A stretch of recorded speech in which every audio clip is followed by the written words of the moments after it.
Bonjour à tous. Nous avons rencontré une écrivaine seigneloise, Nadine Zeposki, auteure du livre 4-5-6 Cueillir des cerises. Elle connaît maintenant un retentissement national. Son parcours littéraire est plutôt atypique, mais néanmoins valeureux, puisque débuté depuis plusieurs années. La spirale du succès, en moins de 2 ans, l'a entraînée dans le tourbillon glouton du public, qui réclame une suite à cette histoire à la fois authentique et romantique. Nous l'avons d'abord rencontrée ici, dans les bureaux de France Service à Seignelay, puis de façon plus romantique, dans un écrin de verdure où les menaces de l'orage ce jour-là n'ont pas altéré pour autant sa bonne humeur et sa personnalité. Moment intimiste où elle a partagé avec nous quelques confidences sur cette passion littéraire qui ne lui laisse que peu de répit. Passionnée, sensible, dotée d'une plume reconnue par de nombreux lecteurs et par les amoureux des mots, je vous laisse découvrir cette poyodine de naissance qui manipule avec aisance la nostalgie, la volonté, la féminité. Tiens, mais au fait, un peu comme sa grand-mère. Très bonne vidéo.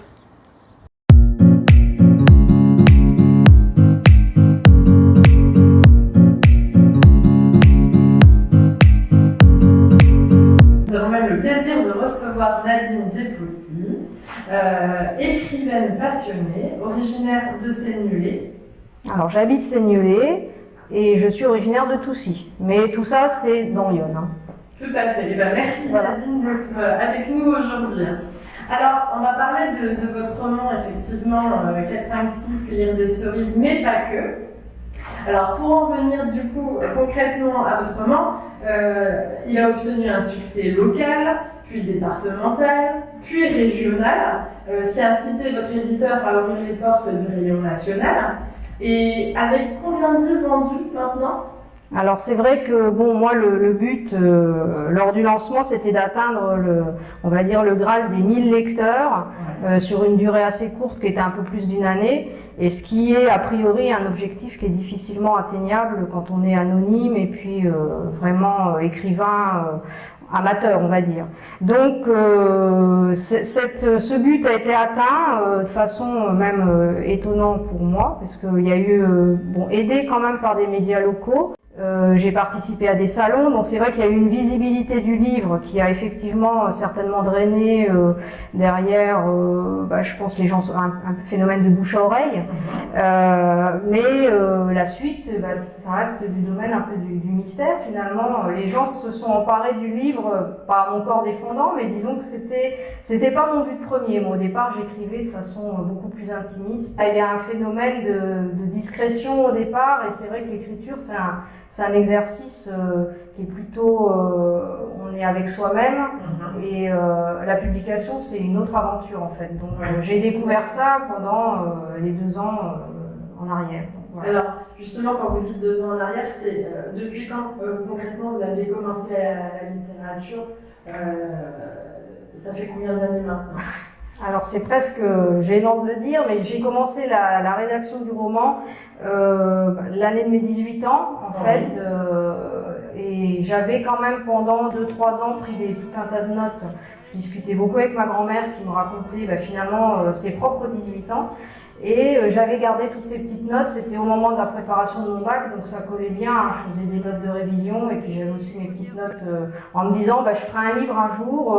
Bon, je savais pas bien encore quelle direction j'allais donner à tout ça, mais j'avais l'idée de me dire que ma vocation c'était d'écrire, et puis à côté je savais que j'étais lucide sur le fait que vivre de sa plume c'est très compliqué, donc je me disais je vais faire des études minimum pour avoir un emploi, mais au fond de moi mon secret c'était l'écriture. Donc j'ai commencé à 18 ans, et puis après on écrit quand on a des fenêtres de disponibilité, des moments au calme, et le roman je l'ai terminé une trentaine d'années plus tard.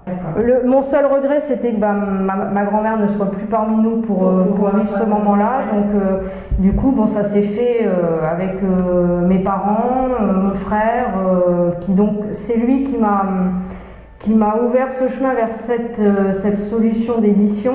qui est une solution d'auto-édition, donc qui permet finalement à qui possède un manuscrit et est capable d'avoir une mise en page et quelque chose qui soit sérieux, de le publier avec un numéro ISBN, une diffusion en Hachette dans toutes les librairies, mais l'éditeur ne prend pas en charge la promotion. Alors justement, vous parliez d'auto-édition. Oui.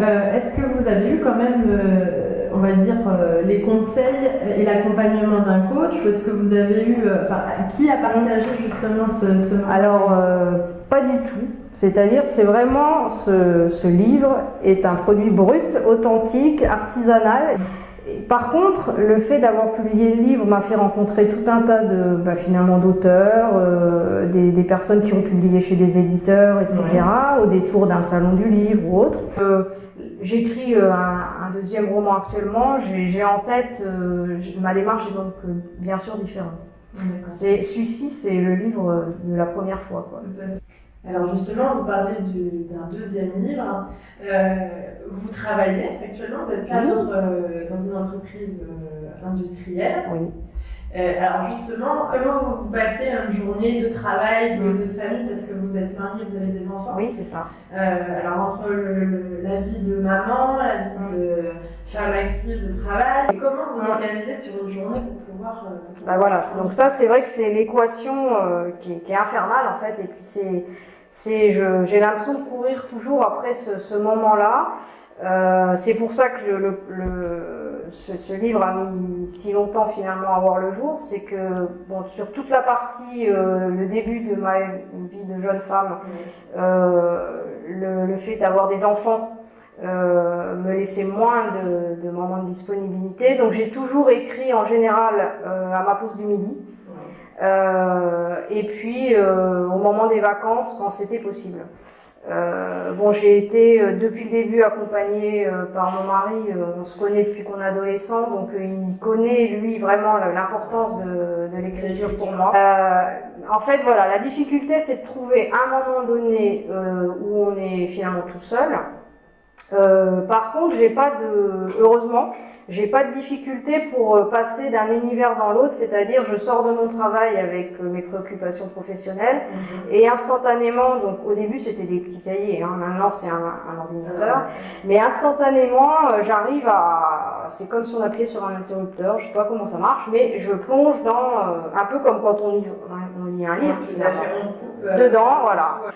Après, ce qui se passe, c'est que je m'en rends compte, c'est que le livre, on l'a tout le temps en tête. Enfin, disons, quand on est dans la période du manuscrit, c'est constant. C'est-à-dire que, même la nuit d'ailleurs, c'est rigolo, quand on s'endort, on est tout le temps en train d'être sur cet aspect créatif.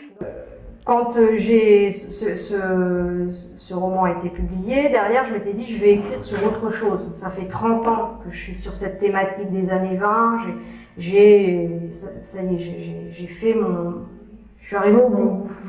Et les lecteurs, au bout de 6-8 mois, m'ont dit, mais on veut une suite, on voudrait savoir ces 3 héroïnes, qu'est-ce qu'elles vont devenir, etc. Et à ce moment-là, je me suis dit, mais je crois que dans les années 80-90, quand j'avais pris toutes mes notes, j'avais une suite en tête. Mais j'avais mis tellement longtemps pour faire ceci que la suite, je l'avais même oublié. Et en recherchant, effectivement, j'ai retrouvé des traces de ces 3 héroïnes. 15 ans après, on les retrouvait pendant la période de l'occupation.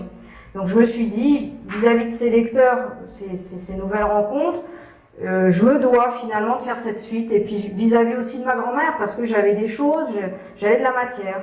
Et là, je me suis dit, mais est-ce que je vais être capable d'écrire à nouveau? Donc il y a eu un moment en me disant... là, je suivais un fil en fait, mais est-ce que la magie va se renouveler? Donc j'ai commencé à reprendre mes petites notes il y avait 30 ans en arrière, en me disant alors est-ce que je peux étoffer ça, comment faire, me servir notamment des souvenirs d'enfance de mon oncle, de ces années d'occupation.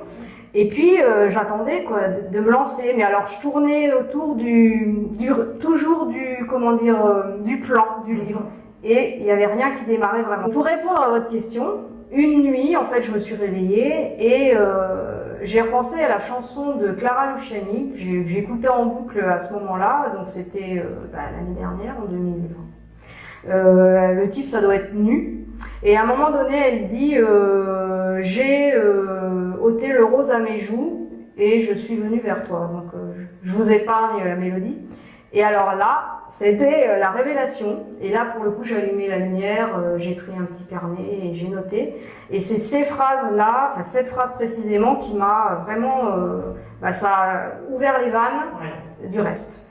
Et donc là, on était en 1900, j'étais en 1939, en août 39, et j'y étais quoi. Avec une de mes héroïnes, celle qui s'appelle Rita dans le premier, mais qui 15 ans plus tard s'appelle Marguerite. Elle a repris son nom dans toute sa splendeur. Le diminutif, elle l'a laissé à son adolescence. Et voilà, donc c'est Marguerite qui retire le rose à ses joues. Et puis bon voilà, donc elle a une petite quarantaine d'années. Et puis voilà, on est à la veille de la déclaration de la guerre.